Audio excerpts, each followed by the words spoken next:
এই উম্মত তো এক নেকি দিয়া জান্নাতে যাবে। কয় নেকি দিয়া? একটা নেকি দিয়া জান্নাতে যাবে এই উম্মত। অন্য উম্মতের কথা জানি না আমি, এই উম্মত এক নেকি দিয়া জান্নাতে যাবে। নবীর একটা আদর্শের কারণে জান্নাতে যাবে। সিরত মানি আদর্শ।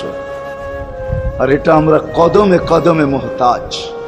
কেননা এই ছোট জীবনটা যদি গ্রহণযোগ্যতা পর্যন্ত পৌঁছাইতে হয় আল্লাহর কাছে, চাই নারী হই, চাই যুবক হই, চাই বৃদ্ধ হই, যেই মানুষই হই না কেন, যেখানেরই হই না কেন, যেই বাসারই হই না কেন, যেই বর্ণেরই হই না কেন, যেই পেশারই হই না কেন, যেই সোসাইটিরই হই না কেন, এই জীবনটাকে যদি গ্রহণযোগ্যতা পর্যন্ত পৌঁছাইতে হয় কার কাছে? দুনিয়া আলাদের কাছে না, মালিকের কাছে, যিনি এক ফোঁটা পানির থেকে অস্তিত্ব দিছেন, যার কাছে আবার আমাদেরকে ফিরা যেতে হবে।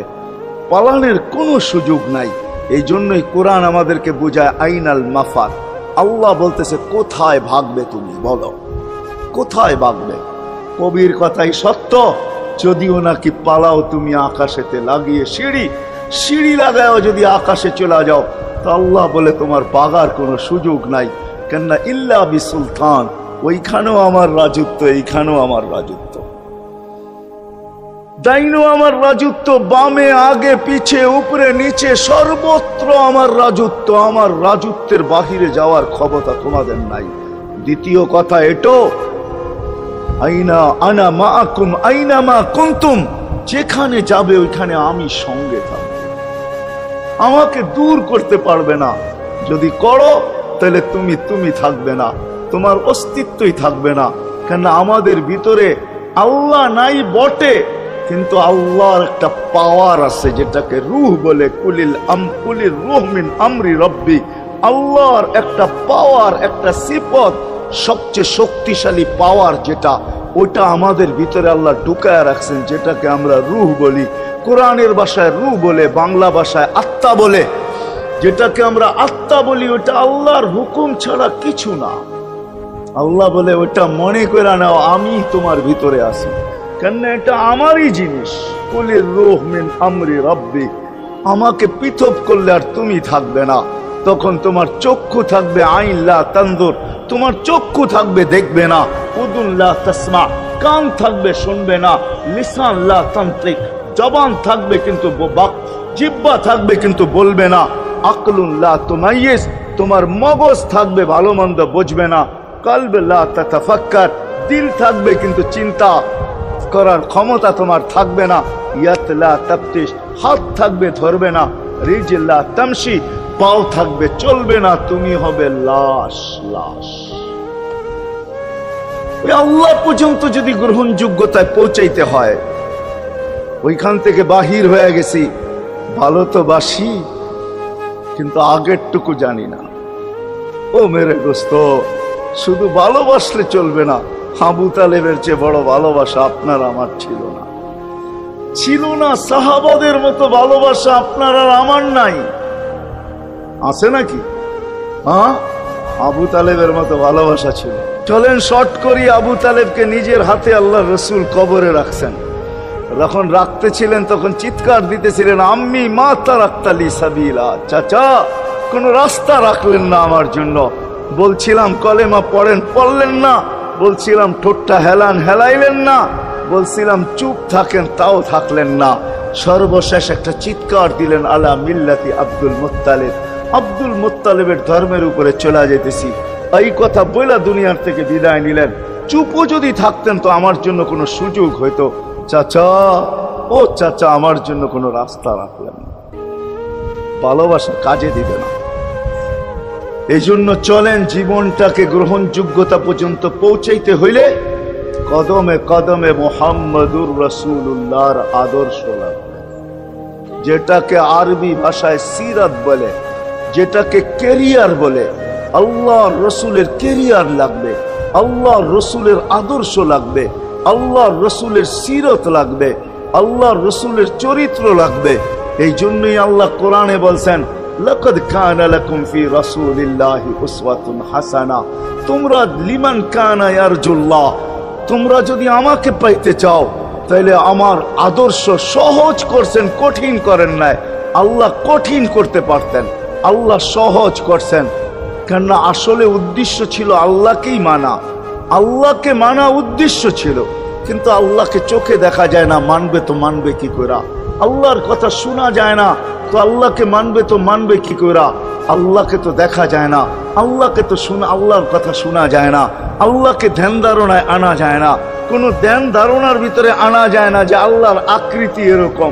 আল্লাহকে ধ্যান ধারণায় আনা যায় না, বর্ণনা দিয়া শেষ করা যায় না। আল্লাহর বর্ণনা দিয়ে কেউ শেষ করতে পারবে না।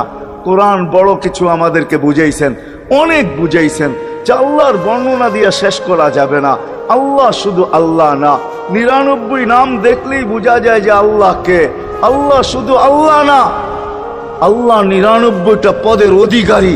বিদায় আল্লাহ ধরা ছোঁয়ার বাহিরে। আল্লাহ মানুষ প্রশ্ন করতে পারে আপনাকে মানবো তো মানবো কি কইরা, পাবো তো পাবো কি কইরা? তো আল্লাহ আসান করছেন যে আমার নবীর আদর্শের ভিতরে আমি লুকায়িত আছি। ফুলের ভিতরে যেরকম ঘেরান লুকায়িত থাকে, আমার নবীর আদর্শের ভিতরে আমি লুকায়িত। নবীর আদর্শ মানতে থাকবে, আমাকে পাইতে থাকবে। এই জন্যই রাসূলুল্লাহর আদর্শ দরকার, সিরাত দরকার, কেরিয়ার দরকার। আর কেন আপনি আদর্শ মানবেন না? জীবনটাই তো আপনার জন্য আমার জন্য ছিল, ঠিক না? চোখের পানি ছিল তো আপনার জন্য, চিৎকার ছিল তো আপনার জন্য, রাত ছিল তো আপনার আমার জন্য, দিন ছিল তো আপনার আমার জন্য। দুনিয়ার কোনো মুহূর্ত নাই যেখানে যে আপনাকে আমাকে ভুলে গেছেন, এমন কোনো মুহূর্ত নাই। আরশে যাইও আপনাকে আমাকে ভুলেন নাই। যখন আরশে গেছে আমার বিবেক বলে ওইখানে হারায়া যাওয়া দরকার ছিল। মুসা আলাইহিস সালামকে আল্লাহ আরশ থেকে নিজেকে দেখানোর জন্য তাজাল্লি দিছেন। শুধু তাজাল্লি, আকৃতি না, তাজাল্লি দিছেন। 40 দিন বেহুশ ছিলেন, 40 দিন,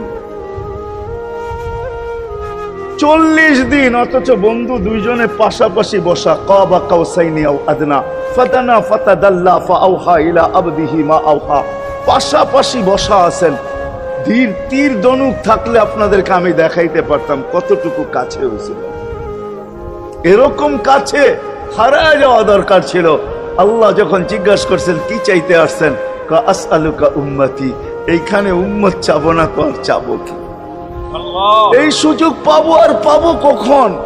এই টেবিলে উম্মত না উঠলে উঠবে কোথায়? এরকম কাছে হব তো হব কখন? এত কাছে পাবো তো পাবো কখন? এত কাছে হব তো হব কখন? এরকম পরিবেশ হবে তো হবে কখন? আপনি এরকম খুশি আবার হবেন তো হবেন কখন? আপনি আমাকে ডাইকা নিয়ে আসছেন, মেহমান বানায়া, আপনি মেজবান, উম্মত চাই। আল্লাহ জিজ্ঞাসা করছে এইখানে উম্মত? তো যুক্তি দিতেছে আনতা রব্বুল করিম আনান নবিয়্যুর রহিম কাইফা তুদাইয়ু হাদিল উম্মাহ বাইনাল কারীমি ওয়ার রহিম। শুরুতে আপনি, শেষে আমি। শুরুতে আপনি রব্বে করিম, শেষে আমি নবী রহিম। দুইয়ের মাঝে উম্মত জাহান্নামে চলে যাবে। আমি আমার মনকে বুঝাইতে পারবো না, আমি উম্মত চাই। আল্লাহ সান্ত্বনা দিতেছেন, কাসসামতুল কিয়ামাতা কিসমাইন, কিয়ামতকে 2 ভাগে ভাগ করছি। আমি জানি আপনি একাই চিৎকার দিবেন কিয়ামতের মাঠে উম্মতি উম্মতি বইলা, আর কেউ উম্মতকে স্মরণ করবে না। নবীরা তো মাকেও স্মরণ করবে না, বোনকেও স্মরণ করবে না, সবাই নাফসি নাফসি বলবে। আপনি উম্মতি বইলা চিৎকার দিবেন। বিদায় কিয়ামত আপনার আর আমার মাঝে ভাগ, আর কারো মাঝে না।